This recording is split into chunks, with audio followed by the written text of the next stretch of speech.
ये बड़ा अहम मौजू है इस वक्त कि महंगाई की वजह से यकीनन everybody is finding it difficult to meet the ends, लेकिन घरेलू ख़वातीन जो कि ख़ुद अर्न नहीं कर रही हैं, उनके हस्बैंड्स उनको एक ख़ास मुख्तस रकम देते हैं और इस रकम में उन्होंने तमाम अखराजात भी पूरे करने हैं और जो बच जाता था उससे अपनी ज़रूरियात या अपनी ज़ात पे खर्च करती थी। अब जब महंगाई इतनी हुई है तो ऐसा लगता है वो कुशन ख़वातीन से छिन गया है। अब आपको दो तरह के लोग मिलेंगे, एक वो जो बहुत सेल्फ सेक्रीफाइसिंग ख़वातीन हैं और उन्होंने अपनी नीड्स को, अपनी डिज़ायर्स को बिल्कुल साइड पे रख दिया और कहा जी पैसे बचते ही नहीं है तो आई कांट डू इट। दूसरी तरफ वो जो बिल्कुल डट जाती हैं कि नहीं जी ये हमारा लाइफस्टाइल है, ये ज़रूरियात हैं, तुम कुछ भी करो, या तो तुम अपनी आमदनी बढ़ाओ या कुछ भी हो, ये मेरी बेयर मिनिमम रिक्वायरमेंट है। हम जानना ये चाहेंगे हमारे पैनल से कि कौन सा तरीका ज़्यादा बेहतर है। सारा वेरी क्विकली, कॉलर भी वेट कर रहा है, जल्दी जल्दी आप लोगों के जवाब दूंगी। मुझे बताइए कि कम्प्लीटली अपनी रिक्वायरमेंट्स को भूल जाएँ या डट जाएँ? नहीं, ऑफ कोर्स आपकी एक अपना थ्रेशोल्ड डिफाइन होना चाहिए कि आपकी आप कहाँ पे बैलेंस स्ट्राइक करते हैं। व्हाटएवर आपकी डिस्पोजेबल इनकम जितनी भी है, जो भी आपके पास बचता है, उसमें आपकी एक सेल्फ केयर जो स्पेशली घर पे बैठी ख़वातीन की बहुत इंपॉर्टेंट है। तो you should strike a balance in between both. बिल्कुल सही। आप क्या कहेंगे फरजाना? और ये चीज़ हम खाने पीने में भी देखते हैं। देखें, अगर गोश्त कम है तो ऐसा लगता है कि अच्छा जो गोश्त का टुकड़ा है, बोटियां हैं, वो अपने बच्चों के लिए या घर के मर्द हजरात के लिए कर ली, यहाँ तक कि ग़िज़ाई जो आपकी ज़रूरत है उसमें भी ख़वातीन कॉम्प्रोमाइज़ कर रही होती है। क्या कहेंगी आप? मैं भी यही कहूँगी कि बिल्कुल सेक्रीफाइस भी नहीं करना चाहिए। आपको हर चीज़ में बैलेंस होके चलना चाहिए, चाहे वो खाना पीना हो, चाहे वो आपकी सेल्फ ग्रूमिंग हो। एक आईब्रो के लिए मैं देखती हूँ ख़वातीन 2-2, 3-3 महीने नहीं बनवाती कि अभी 200 रुपये भी नहीं है हमारे पास आईब्रो बनाने के लिए। लेकिन मैं कहती हूँ कि अगर आप छोटा सा भी अगर काम है आपका, आप ज़रूर उसके लिए जो है वो अपना एक अपने हस्बैंड से डिस्कस करें। सारी चीज़ें डिस्कस से हल होती हैं, तो डिस्कस के साथ और अपने लिए ज़रूर अपने पे तवज्जो दें आप। अच्छा फरजान जी, अगर इतनी सेल्फ सैक्रिफाइसिंग खातून हो जाती है, आपके तजुर्बे में, आपके तज्ज़िये में जो आपने इर्द गिर्द नोटिस किया है, कि इसकी कोई पजीराई होती है, कि इसका कोई एहसास होता है, लोग इस बात को उसका एक्नॉलेज भी करते हैं कि इसने बड़ी सैक्रिफाइस दी है?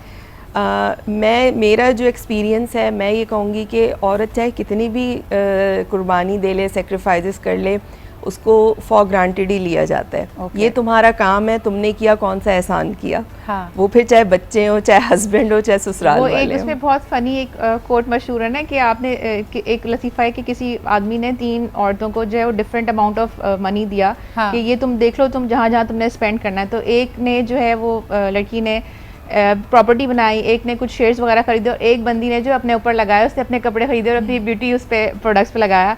तो वो जो बंदा था उसने जो अपने ऊपर जो उसने सेल्फ ग्रूम पे लगाया, उसको उसने और चूज़ किया। बिकॉज इवेंचुअली आपके लिए अपने ऊपर भी अपनी self care is very important और अपने ऊपर लगाना भी ज़रूरी होता है।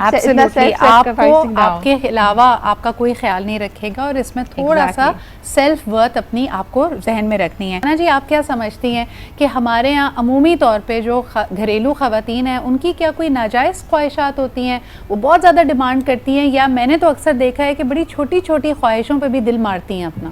बिल्कुल आप सही कह रही हैं कि बहुत बड़ी बड़ी ख्वाहिशात नहीं होती हैं, क्योंकि बहुत सारी ख़वातीन ऐसी होती हैं जो कॉम्प्रोमाइज़ कर रही होती हैं, बहुत कम ऐसी होती हैं जो डट जाती हैं कि नहीं हमें तो ये चाहिए और ये करना है। लेकिन ज़्यादातर जो हमारे मिडिल क्लास की जो ख़वातीन होती हैं वो यही होता है कि कॉम्प्रोमाइज़ करती हैं।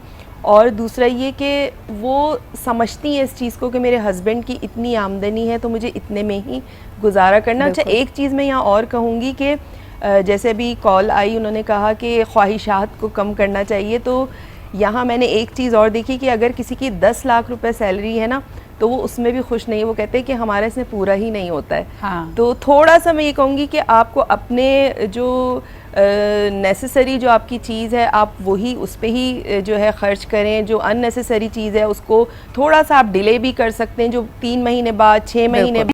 सारा, जब तक आपके पास लेके आती हूँ गुफ्तगू को, मुझे ये बताइए कि अक्सर जब हम कहते हैं ना कि जायज़ ख्वाहिश हैं, अभी हम ऑफलाइन भी ये बात कर रहे थे कि अगर कमाने वाला मर्द है, उसने बाहर निकलना भी है, उसकी कपड़ों की भी रिक्वायरमेंट है, और अक्सर देखा जाता है कि अपनी थोड़ी छोटी मोटी हॉबीज़ के लिए या अपने अखराजात, जिसमें अगर पान वो खाता है या सिगरेट वो पीता है, तो ये पैसे तो वो अलग करता ही करता है। और फिर घर के अखराजात खातून के हाथ में एक रकम रखता है जिसमें वो कहता है बिल भी अदा कर दो, किचन भी संभाल लो, बच्चों की फ़ीस भी दे दो। तो एक बड़ा पेन पॉइंट घरेलू ख़वातीन को ये लगता है कि भाई हम पार्टनर्स होकर भी साथ नहीं हैं, आपकी छोटी ही सही लेकिन ये छोटी छोटी ख्वाहिशें पूरी हो रही हैं, जबकि उसको एक डिसबैलेंस लगता है कि मुझे अपनी हर चीज़ के लिए या तो एक जिरगा लगती है, मांगना पड़ता है, या कटौती करनी पड़ती है, या उसको आगे पीछे करना पड़ता है। इस पर आप क्या कहोगी? देखिए अगेन बात हो रही है कि अगर पार्टनर की बात हो रही है तो पार्टनर मीन्स आप शेयर्ड लाइफ गुजार रहे हो, ठीक है। सेम गोज़ विद जब आपकी फाइनेंशियल नीड्स जो भी होती हैं, मंथली एक्सपेंसेस जो भी होते हैं, स्पेशली जब आप फैमिली लेके चल रहे होते हैं, तो it should have to be negotiated on the monthly basis. आपकी एक प्रॉपर बजटिंग होनी चाहिए। जिस तरह से मर्द के अखराजात हैं वो बाहर निकलता है, उसकी जो भी रिक्वायरमेंट्स हैं, वट एवर लंच के लिए, ड्रेसिंग के लिए जो भी ज़रूरत होती है, same goes with the girl also. Wife की भी वही नीड्स हैं जैसे बाहर मर्द की नीड है। तो अगेन आप डिस्कस करें, बैठ के अपनी मंथली बजटिंग करें कि जो आपके जो बिल्स हैं, ऑफ कोर्स वो एक आपको पता होता है कि आपका लिमिटेड अमाउंट होता है, उससे वो समर्स में और विंटर्स में थोड़ा सा जो है वो क्रॉस करते हैं, अदरवाइज वो स्टैग्नेंट ही रहते हैं। तो जब आपको बिल्स के अपने अमाउंट पता है, आपको सब चीज़ों का अपना ग्रॉसरी एक्सपेंस पता होता है, तो इसी तरह आप अपनी एक प्रॉपर बजटिंग करें। जैसे जो है वो लड़का जो उसकी नीड्स हैं ऐसी लड़की की भी नीड्स हैं, तो निगोशिएट करके चलें, एक प्रॉपर बजटिंग लेके चलें। एक बड़ा तकलीफ दे पहलू ये भी है जिस पर हम ब्रेक के बाद भी बात करेंगे कि ख़वातीन की मेडिकल नीड्स को भी एक तरह से फॉरगो किया जाता है। अगर वो उसको टांग में दर्द है या हेडेक्स हो रहे हैं फ्रीक्वेंटली, या ताकत कम महसूस कर रही है, कमज़ोरी ज़्यादा महसूस हो रही है उसको, ऐसा लगता है कि ख़वातीन उसको भी प्रायोरिटाइज़ नहीं करती, क्योंकि यही सोचती हैं कि जी पहले रिक्शा लेके टैक्सी लेके डॉक्टर के पास जाना है, डॉक्टर की फ़ीस देनी है, और कहीं डॉक्टर ने दवा या महंगा टेस्ट लिख दिया तो कैसे होगा। इन सब चीज़ों का यकीनन ताल्लुक़ आपकी जेब से है, लेकिन फिर ये प्रायोरिटीज़ भी हैं। घरेलू ख़वातीन अपनी मेडिकल नीड्स को भी फॉरगो करती हैं। इस पर हम बात करेंगे एक छोटे से ब्रेक के बाद।